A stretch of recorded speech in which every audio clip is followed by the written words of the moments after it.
is that you never talk about any actual evidence. I didn't say that. I said I have no. Do you have any evidence ever, any data? You like to, with your snarky attitude, helpful in executing that authority if you knew what your authority was. Something unexpected unfolded during this exchange in Washington, and the tension in the room rose almost immediately. Hey guys, welcome back to the Ryan Mitchell Show. I'm Ryan, and before we begin, hit the subscribe button so you don't miss the next political breakdown. In this moment, Representative Dan Goldman raised his voice during a confrontation with Kristi Noem, accusing her and former President Donald Trump of working toward a plan that, in his view, could influence how the upcoming midterm elections are conducted. The accusation was direct, and the tone made it clear that this wasn't just another routine back and forth. Goldman framed the situation as a serious concern about election procedures and what he believes could be an effort to shape the rules ahead of a major national vote. Noem's response, however, suggested she was caught off guard by the claim. According to the exchange being discussed, she indicated that the allegation was unfamiliar to her, pushing back on the idea that such a plan existed. The reaction added another layer to the moment, because when a charge that serious is raised publicly, the response, whether it's denial, clarification, or confusion, becomes part of the story itself. So what you're seeing here is not just a disagreement over policy, it's a clash over election integrity, political trust, and the broader narrative surrounding how future elections will be conducted. Let's take a closer look at exactly how this confrontation played out. Secretary Noem, about 3 weeks ago, you stood at a press conference and said, and I quote here, "When it gets to Election Day, we've been proactive to make sure we have the right people voting, electing the right leaders to lead this country." We all know what you mean and meant by the right people voting to elect the right leaders, but I want to narrow in on a different part of it. What proactive measures have you taken to make sure that the right people vote for the right leaders? The job of the Department of Homeland Security is to secure our critical infrastructure, and elections are deemed by statute in law I understand as that. critical That's infrastructure. long before. What proactive measures So what have that means you is that taken? we go forward and identify vulnerabilities that may exist in that system, and then how that applies to elections is talking with states who run elections, identify and help them see how they can possibly be I understand, compromised, yes, CISA and then we is supposed offer to do that, but let's mitigation. discuss, if we don't mind, just to reclaim my time because I want to move forward, some of the other possibilities that have been floated for how you will take or might take proactive measures to, quote unquote, make sure that the right people vote and elect the right leaders. Yesterday in the Senate hearing, you were asked a couple times about whether you would or would not station immigration agents at polling sites. A couple of times you said you had no plans to do so. Is that still your testimony? That is, I have no plans. Okay, no so we reason all to know do so. that no plans today can turn into full plans tomorrow, so it doesn't answer the question. And you're still, am I right, unwilling to say that you will not send DHS agents to polling places. Is that correct? I'm not certain why you and the Democrat Party are so concerned that that would actually happen. That must mean that you're indicating people would be showing up at the polls to vote illegally, or that you would want illegal aliens to show Okay, up so and let's vote. talk about that, because this is the what you big think will voter happen? fraud theory, right? No, it's. You're I'm aware of wondering the what you're Heritage concerned Foundation, about. right? Because I have not Are recommended. you aware of the Heritage Foundation? Yes, I am, but I have not recommended. So the Heritage Foundation, correct me if I'm wrong, is a right-wing think tank, created, drafted Project 2025, and it's been on a crusade to convince the American people that voter fraud by undocumented immigrants is a big deal. You know what the problem is? Is that you never talk about any actual evidence. And in fact, the Heritage Foundation's own information, its own data, says that in the 32 years from 1992 to 2024, out of 2 billion votes cast, 10 undocumented immigrants were found to have committed voter fraud. 10 out of 2 billion. Does that sound like a significant problem to you, that your answer about why you might put immigration I never agents once is said because that I there's might voter put fraud? individuals there. And I would think that if you have one So you don't person think that voting voter fraud is a improperly problem? in election. So is it your testimony you don't think that voter fraud is a problem now? I didn't say that. I said I have Do no you have plans. any evidence ever, any data, There are anything? illegal immigrants that have voted in elections. Yeah, they're before 10. That has happened. They're 10. And you Do think you they have should- evidence more of that? So are last 30 you years. arguing that they should be able to vote? Is that your argument today? No, Madam Secretary. Well, wouldn't you I'm want to arguing fix that any it doesn't fraud program? ever materially impact an election, and yet We've had you elections like to, in with this your country. snarky attitude, throw back that we want undocumented immigrants to vote, which is absolute bogus. In reality, you want to create an excuse to terrorize our polling places. Not only that, are you familiar with this proposed executive order, 17 pages, that's been circulating? I am not. What is it on? It is a proposed executive order on establishing the security, integrity, and transparency of elections. And in it, it would propose that the president declare a national emergency, use executive authority to seize voting machines, and ban mail-in ballots.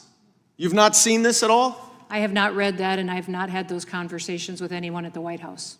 You've not had any conversations with anyone at the White House. That's good to know. If you were asked to do any of those things, do you believe you have the constitutional authority to do that?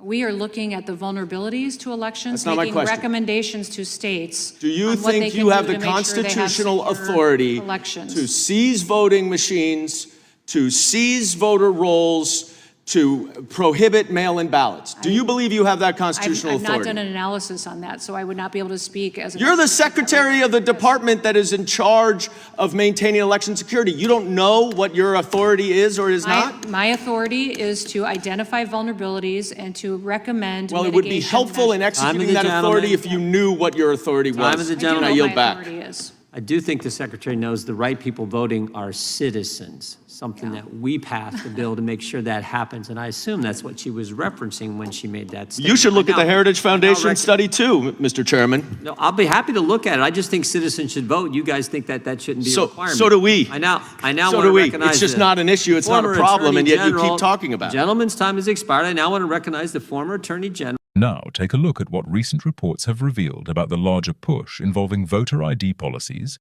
possible executive actions, and the ideas Trump is currently said to be considering. The President of the United States is currently surrounded by a White House staff that is trying to keep him focused on the economy around the midterm elections. But the reality is that Donald Trump is not in the same headspace. And there are people like Cleta Mitchell, Kurt Olson, Steve Bannon that are keeping this issue alive. That is how it's made its way into the State of the Union address. The SAVE Act is not going to be passed in Congress. It's not just Democrats, it's Lisa Murkowski. And so the president is seeking potentially to use this executive order to try to institute not only proof of citizenship requirement for voter registration, but also proof of identification at polling places across the country this November. The reality, though, is the legal part of this. And it is quite clear that, number one, states and localities administer elections, and that if there are going to be federal changes to the rules of voting, it has to be passed by Congress. That is what the Constitution says. And so the question here, though, is how does this White House try to appease Donald Trump so he feels like he is doing something? This executive order is it, while also understanding we are 7 months away, and there are other people, Cleta Mitchell, Steve Bannon, that have much greater and grander ideas of how to impact these midterm elections. I mean, it brings you back to we've been talking about the January 6th Select Committee investigation a lot today, but it brings you back to the cinematic scenes of lurching and lunging and swearing and cussing and whatever else was going on in the Oval Office, which makes my stomach flip over a few times, over his efforts to seize voting machines and do things like this before. Just help me understand why. I mean, I guess it's because the quality of the people around him is underneath the quality of the people that were around in 2020. And Donald Trump is ultimately going to get what he wants, right? You can talk about Kash Patel and whether his job is on the line or not, but guess what? Kash Patel is going and executing an FBI search of Fulton County. his director of national intelligence, right? He doesn't have to agree with her assessment about Iran's nuclear capabilities, but she's down there in Fulton County. And if you are looking here at the ways in which they can impact this election ahead, that from the sources that we have talked to, it is these very folks that Donald Trump continues to turn to, those that are willing to execute on this here. And if you go back, I think we have to go back to 2020. If you go back to the dissent of Justice Sotomayor, she was very clear in the question there of whether the president had absolute immunity. She said, organizes a military coup to hold on to power, immune. That was her interpretation of the opinion of the Supreme Court. And the president of the United States could potentially use his military, trying to use emergency powers, which Brennan Center has done a great job in understanding that there are no legal statutes that allow him to move forward with that. But that doesn't mean that Donald Trump is not going to try, because we have seen him try before, and especially in the hours before the election, there's a big question here of, especially if they try to lay claim to Iran or China, trying to use foreign influence, the president could try to make the case that there is a foreign threat here domestically that it makes it incumbent upon him to, whether it be seize voting machines, which he considered doing. Michael Schmidt did a great report there in real time about that. And this is a moment here where the president of the United States is more eager than ever, clearly based off of our reporting, to push the ball forward on this. And simply having Congress not pass a SAVE Act, that's not going to satisfy it. I mean, Michael, it seems that the immunity decision protects him from being criminally prosecuted for doing that, but it doesn't make that which is unconstitutional lawful. What is in the system? What remains in the system as an antibody to protect against his unconstitutional conduct? Well, you're exactly right. The Constitution is very clear. States run elections. Congress has a legitimate role in passing national legislation. Presidents have no role. And already this year, as we've seen this campaign to try to undermine the midterms, courts have stepped up. He had an executive order last year purporting to take personal control of elections and require people to produce a passport, not even a birth certificate, but a passport.